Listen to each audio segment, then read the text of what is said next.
everyone. It's Shane Conto, your Wasteland reviewer, and welcome to the Wasteland Watchlist here on the SPDM Crew podcasting network. This is my weekly show where my guest and I play a little bit of movie roulette from my obscene movie watch list and randomly pick a film for us to talk about. And joining me is our fearless leader of the SPDM Crew. It is Mike Hilty. Hey Shane, what's going on? How's everything going?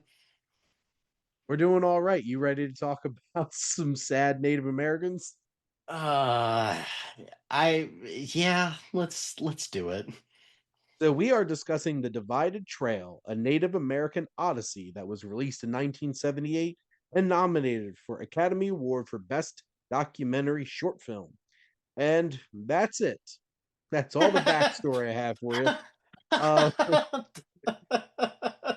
so this documentary, filmed over 8 years, chronicles the personal and political hardships faced by three Chippewa Indians. So, Mike, what were your general thoughts on The Divided Trail? It's an interesting story, I will give it that.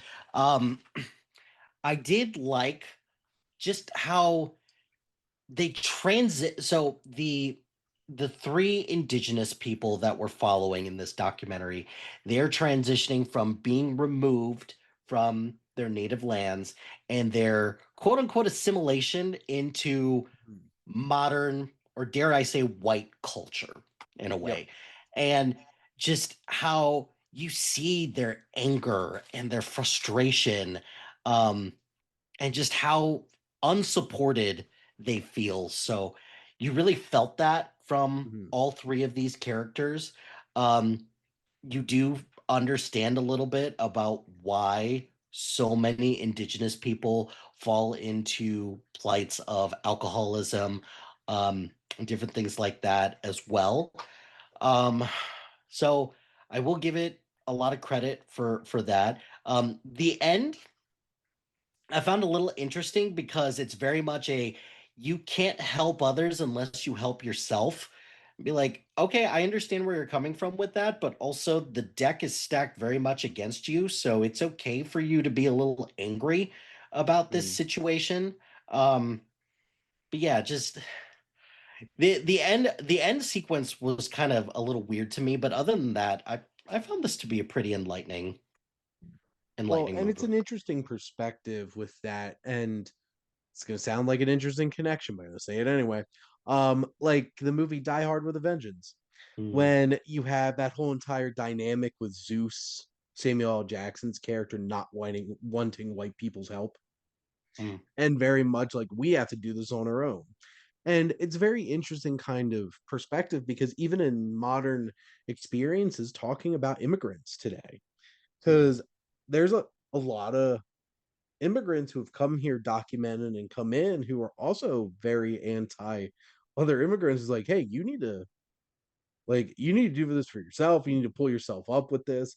And it's an interesting kind of perspective looking at that based off of, you know, people's experiences can elicit different kinds of perspectives on the world. I just personally always like to say that there's two people in this world.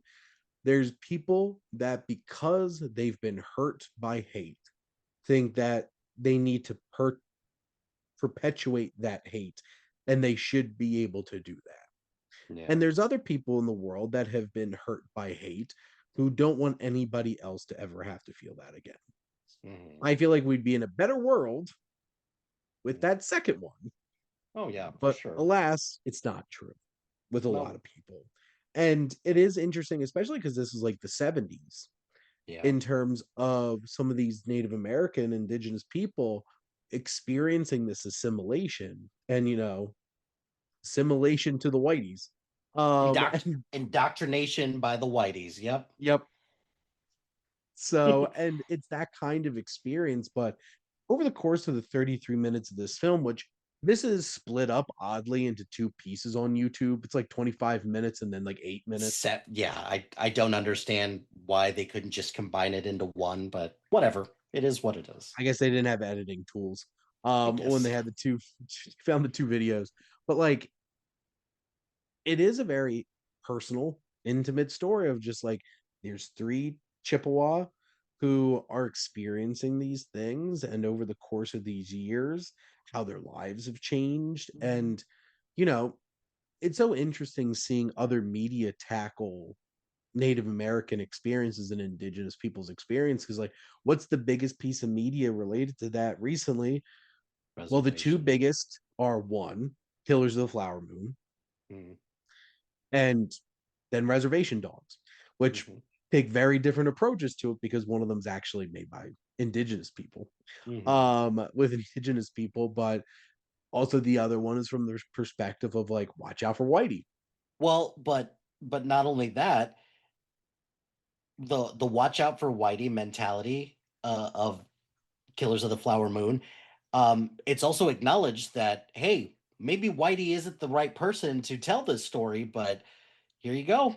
This is, this is a story I wanted to tell, but I'm not exactly the best person, and I apologize for that. But um, Well, yeah. and that's the reason that it was told in a very Scorsese way through the eyes of the antagonistic white person who's causing all of this pain and suffering.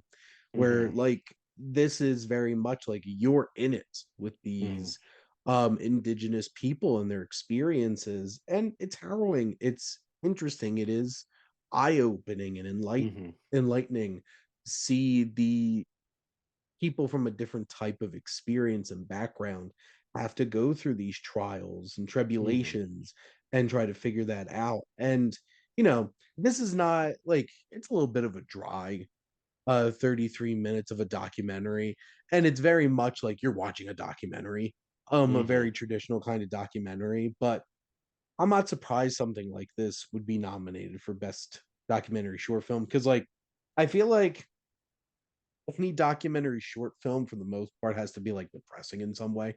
Um or Hmm. like a lot of the documentaries that get nominated for Oscars, the feature length ones too.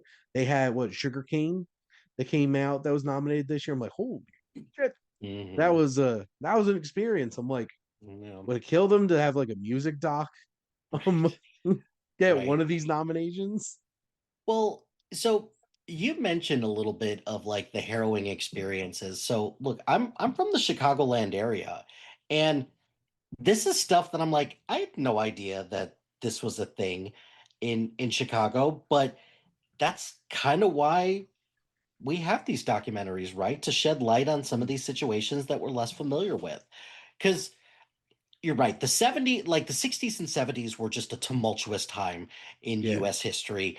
And to showcase just like another group struggle, particularly one of Native Americans and Indigenous people who, look, they were they were here before us. So like, why we felt the need to, just plant our flag and say this is mine, colonization and the like. So, but it's just the harrowing experiences where you see just I, in some of these interviews, particularly in like the middle part when they are assimilating to like urban culture, and Mm. just how hard it was for them, and just how whenever they're getting interviewed, like you could just tell how angry and frustrated they were at the whole situation. And I give it a lot of credit because it feels very raw and authentic in a lot of ways. And I'm glad that it ends on a note where these three indigenous people do go back to help their communities, because this is a community that needs support. And the just these three individuals recognize that they want to continue to be part of the support of this group. Well, and it's so important too because even today, 2025, there's so many issues on reservations in terms of substance abuse.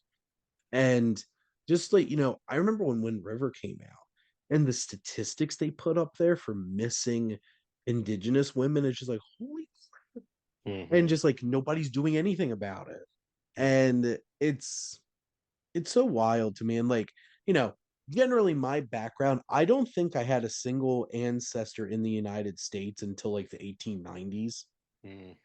But like still well after Native American people were here, indigenous people. And it's just like it's such an interesting topic because I'm like, it's such a challenging thing to think about today, especially because like, you know, people will go up and do like the land acknowledgements and stuff like that. And like, I don't know how I feel about that. It's like it seems weird to me because like I want to acknowledge the fact that we're on your stolen land. I'm like, are you gonna give it back to them? Like, what else can you do besides, have a Give it statement? back Because to them. right, like, we can't erect a sign, we can't, give reparation, or anything like that. We can't pay taxes to this particular group. But I don't know. It is a small but hopefully mighty gesture at minimum, at Well, least. and you know, what was it? Lakota Nation versus United States, that documentary about that struggle, wanted them wanting their land back, that that Mount Rushmore was dug into because they said they got it in nefarious ways. And it's just this film captures just so many generations of just pain and backstabbing and all of these things. And then still, this is what, almost 50 years old, this documentary at this point, of these three people still dealing with the idea of like, well, now we got to get used to a different way of life Hmm. that's not ours. Yeah. And, you know, I'm not going to say like this is like a leisurely watch for people to just throw on and watch a documentary, but I think it's one of those kinds of things where it's like if you enjoy learning about history and other different perspectives and cultures and stuff like that, this is a worthwhile watch. It's 33 minutes. Like I Hmm. said, it's in two parts, 25 minutes and 8 minutes, Yeah. oddly enough. But I guess, Hmm. Mike, did you have anything else you wanted to add about the divided trail, a Native American Odyssey? No, I think the fact that this was filmed, or this spans 8 years, is pretty stark, because a lot happens in the 8 years. So I mean, it's pretty wide in scope. Hmm. So I just echo everything that you say. It's like, hey, this isn't going to be something that like ultimately changes people's minds and perspectives. But if you just want to learn and just Yeah. be educated, this is a good one to just throw on parts 1 and 2, I guess. The world would be a better place if people spent the time to be more educated. And that's my public service announcement for today. But Mike, thank you so much as always for coming on and talking movies with me. Of course. Thanks for choosing Always this one. landing on the most interesting of movies for us, which Mike will be on for another episode soon, and it will be an actual feature length narrative film that he has seen and I have not. So it'll be an in interesting the discussion. years in the years that we've been collaborating together, I think this is only like the second or third, maybe first time that this has ever happened. So yeah, It's a looking forward to that one. miracle. But thank all of you for listening. Make sure to like, comment, and share on this episode. What's your favorite media centered around Indigenous people in the United States? Plenty of documentaries and narrative films and shows to check out for sure. Make sure to follow or subscribe wherever you listen to your podcast. The SPDM Crew podcasting network is ever expanding. If you want to be part of the crew, check out our website. And if you want to be a guest on one of these shows, like this one, or if you want to start your own show, just let us know. And if you like our logo, check out HiFlyer Creative for all your digital marketing needs. But most importantly, thank you as always for tuning in and supporting the Wasteland Watchlist here on the SPDM Crew Podcasting Network.